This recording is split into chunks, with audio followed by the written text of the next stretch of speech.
आता बातमी पाहूया उपमुख्यमंत्री देवेंद्र फडणवीस यांच्या संदर्भात। देवेंद्र फडणवीस हे आज नाशिक दौऱ्यावर असणार आहेत आणि या दौऱ्यादरम्यान फडणवीसांच्या हस्ते विविध विकास कामांचं लोकार्पण होणार आहे। फडणवीसांच्या हस्ते या नाशिक दौऱ्यादरम्यान विविध विकास कामांचं लोकार्पण केलं जाणार आहे। राज्य पोलीस स्पर्धेच्या समारोप कार्यक्रमालाही फडणवीस उपस्थित राहणार असल्याचं समजते। उपमुख्यमंत्री देवेंद्र फडणवीस हे आज नाशिक दौऱ्यावर असणार आहेत। या दौऱ्यादरम्यान आज दिवसभर त्यांचे अनेक कार्यक्रम नियोजित आहेत। विविध विकास कामांचं लोकार्पण फडणवीसांच्या हस्ते केलं जाणार आहे। तसंच राज्य पोलीस स्पर्धेच्या समारोप कार्यक्रमालाही फडणवीस उपस्थित राहणार असल्याचं समजते। या दौऱ्यादरम्यान आणखी काही ते पत्रकार परिषद घेत आहेत का याकडे देखील सगळ्यांचं लक्ष लागलेलं आहे, कारण त्यांचा हा दौरा सध्या महत्त्वाचा मानला जातोय। विविध कार्यक्रम त्यांचे या दौऱ्यादरम्यान नियोजित आहेत। आमचे प्रतिनिधी किरण गोटूर आपल्या सोबत जोडले गेले आहेत। किरण, काय सांगाल, उपमुख्यमंत्री देवेंद्र फडणवीस नाशिक दौऱ्यावर आहेत, कसा त्यांचा हा संपूर्ण दौरा असणार आहे? आज खरं तर राज्याचे उपमुख्यमंत्री देवेंद्र फडणवीस हे नाशिक दौऱ्यावरती आहेत। दुपारच्या आसपास त्यांचं नाशिकमध्ये आगमन होईल अशा पद्धतीचं माहिती आहे आणि त्यांच्या उपस्थितीमध्ये नाशिकमध्ये विविध विकास कामांचं लोकार्पण आणि भूमिपूजन सोहळा पार पडणार आहेत।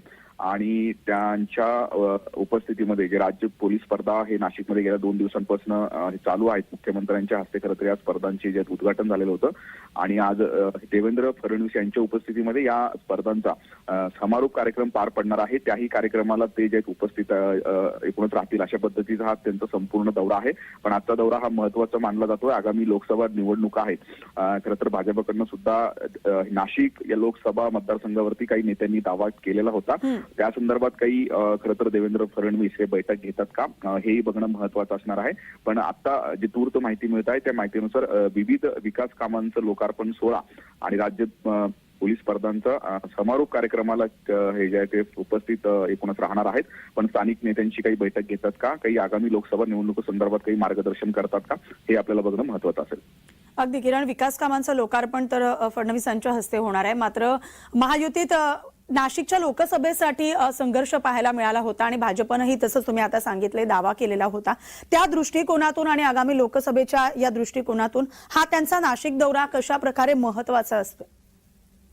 अगदी बरोबर आहे। मागच्या काही दिवसांपासून जर आपण बघितलं तर वेगवेगळे साधू महंतांनी सुद्धा नाशिक लोकसभा मतदारसंघावरती दावा केलेला आहे, कारण नाशिक जिल्हा हा धार्मिक जिल्हा आहे।